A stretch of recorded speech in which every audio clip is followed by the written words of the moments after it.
So, ganito pala yung lasa niya. Hello, everyone! Hello! So, titikman nga natin yung Macy drink.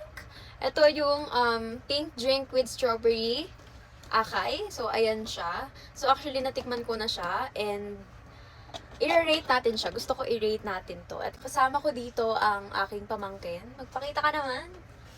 So, ay, magpakita ka naman. Dito ka, dali.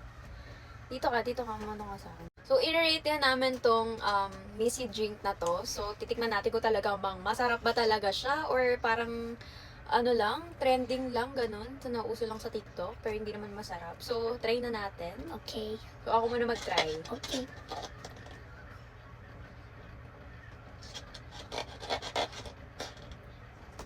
Ay, mo dyan.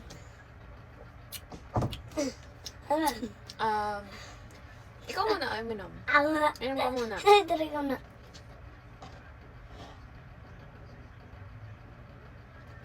Kumusta yung lasa? Okay. Hindi, wait lang. Ako muna Ano magbibigay. ba naman ulit? Ako muna mauunang mag-rate. Okay. Sige. Hey. So, i-rate ko siya ng 7/10 kasi actually hindi ako mahilig sa strawberry. And ayun nga, maasim siya. Para siya yung Dutch Mill. If nakatikim na kayo ng Dutch Mill, para siyang Dutch Mill na may strawberry. So, ganun yung lasa niya. Okay siya, guys. Oh, ikaw, anong rate mo? 10. 10/10? Yes. Oh, bakit 10? Kasi masarap siya, masim-asim konti. Gusto mo yung ganon. Yes. So, perfect talaga siya. Like, katulad yun ng Dutch Mill.